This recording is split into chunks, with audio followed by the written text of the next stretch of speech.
It's Monday morning and you're about to go off to work or school with a pretty long commute ahead. So you ask yourself, maybe I should just bring my smartphone so my bag isn't too heavy. But then you remember, oh, I have to write up a few documents later, so maybe a tablet will do? But then you remember again, you wanted to watch a new movie that just came out and want a big screen with loudspeakers.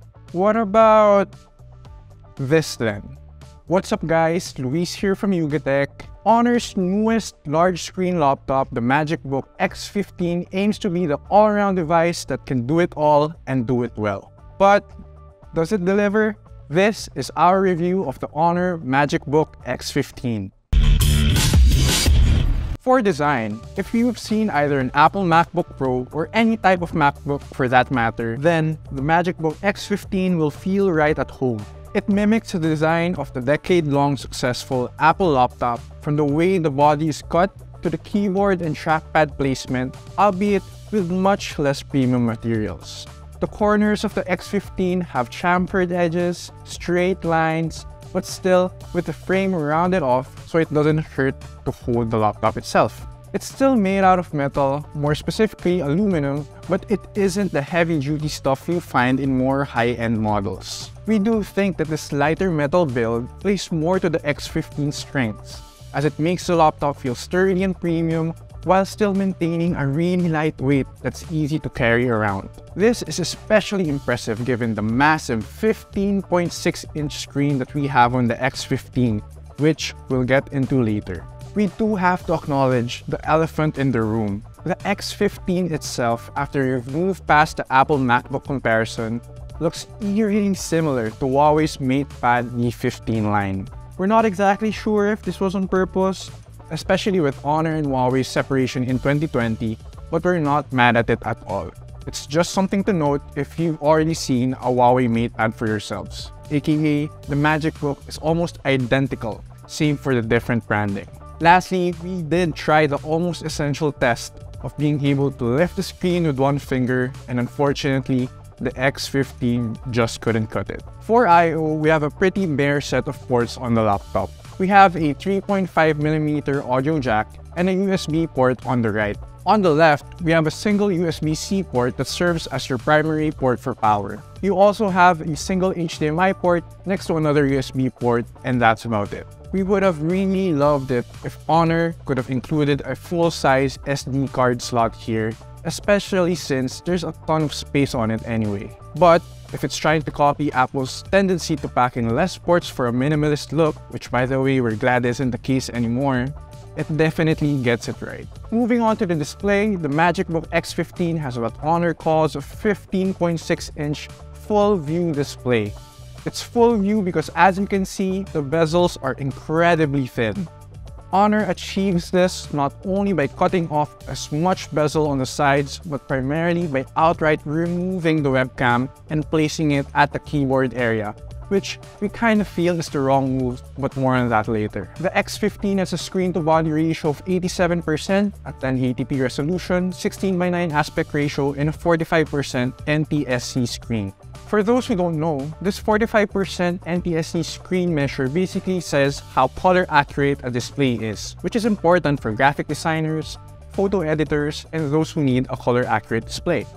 And while the 45% screen is honestly a really low score in terms of color reproduction, we think that the X15 really isn't for that type of work.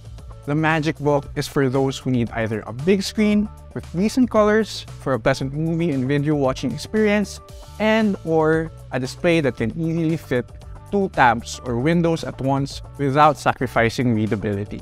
Essentially, the X15 screen is for entertainment and productivity. And for those two things, the X15 works perfectly. It also doesn't hurt that the speakers on this laptop are surprisingly good. They're at the bottom and they can get really loud even just on YouTube videos, and they have great clarity and minimal distortion. There isn't that much bass, but that's to be expected in any laptop speaker. The display and speaker combo on the X15 is a deadly combination for those who want to consume content both at home and on the go. For the keyboard and trackpad, the X15 here provides a pretty good set. The trackpad is serviceable, and we do appreciate the really big surface area HONOR gives you to match the bigger footprint of the laptop. The buttons are clicky enough, but you do sort of feel that it is a more budget-oriented component as it tends to feel a bit plasticky after a few consecutive clicks. The keyboard itself has good travel, and the keys themselves are thoughtfully laid out. We're actually glad that maybe directly or indirectly, in mimicking the Apple MacBook design, HONOR decided to take one of the best aspects of that laptop to the X15. We do have one gripe though with the keyboard, and that's the webcam hidden amongst the keys. As you can see, HONOR has decided to put the webcam at the top center of the keyboard keys. You can reveal the hidden pop-up camera simply by a push and it'll come out. We're not going to spend much time on the quality of the webcam itself, which is below average to decent if you're curious. But we do think that it is the main disadvantage of the X15. While the X15's full view display is nice, with one small bezel glory, we would have really preferred it if HONOR had just decided to place the webcam on top of the screen. Why? Simply because of how hard it is to adjust your angle with the webcam being all the way below your line of sight. On a desk, you're going to have to awkwardly look down on your keyboard just to look decent.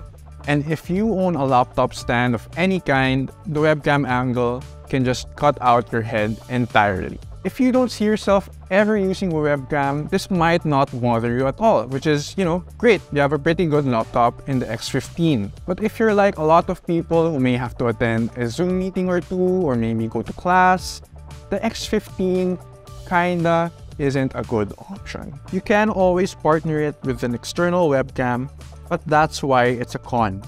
It requires an additional purchase to fix an issue that is normally non-existent in other similarly priced laptops.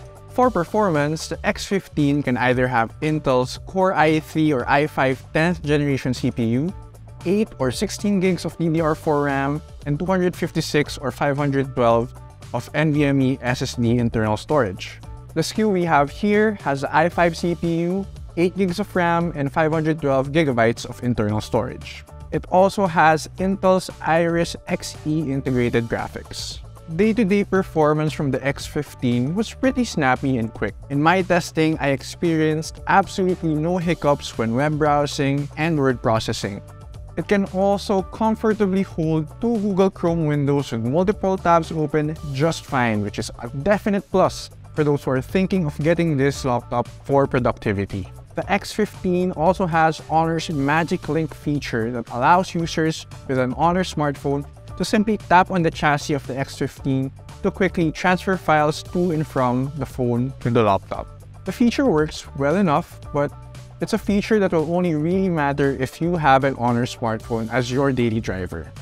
And we gotta applaud HONOR for trying to make a push in creating its own ecosystem of devices. For gaming, I downloaded Valorant on the X15 and it actually ran surprisingly well. It was able to run the game with around 55 to 80 frames per second at low settings, no problem. It's not going to be able to run AAA titles, but for the average game of Valorant, League of Legends, or other less graphically intensive games, the X15 can actually hang. For benchmarks, it scored a respectable 4,742 on PCMark 10. It got a 3,953 on PCMark 10's extended test, a 3,982 on Cinebench's multi-core CPU test, and 1,291 for the Cinebench single-core test. You can also check the X15's Crystal Disk Mark memory results on the screen right now. Performance-wise, it's not going to crush any modern or even older gaming laptop out there, but it will certainly get the job done. For battery, the X15 has a 42 watt-hour capacity and comes with a 65 watt Type-C fast charger. In my use, the X15 provided me with around 4 to 5 hours of screen on time with web browsing, word processing, YouTube, and music playback. Charging speed was also pretty good, with the X15 taking around an hour and 30 minutes to charge to 100% coming from 20%. On PC Mark 10's modern office battery test, the X15 lasted around 8 hours and 22 minutes of the benchmark, mimicking light to medium office work, which includes video conferencing, web browsing, and writing. Overall, a pretty good battery experience for what the X15 is for. The MagicBook X15 is a great laptop with its lightweight and above average build quality and design, good performing CPU, large screen, and incredible speakers. You just really want to make sure that you won't be using that webcam anytime soon. The HONOR MagicBook X15 is available for 37,990 pesos. It's not a horrible price by any means, but it is certainly more on the pricier side for a mid-range laptop. For me, I think I would happily carry it around in my bag as a really good all-rounder laptop for travel, work, and play. I just hope I won't have any Zoom meetings lined up for the day I decide to bring it around. Anyways, if you like this video, make sure to smash that like button and leave us a comment on your thoughts on the MagicBook X15 down below. Also, be sure to hit that notification bell so you don't miss any of our latest videos. Follow us on Facebook, Twitter, Instagram, and TikTok. And visit yugatech.com for more of your favorite tech news and reviews. Again, this has been Luis of Yugatech, signing off.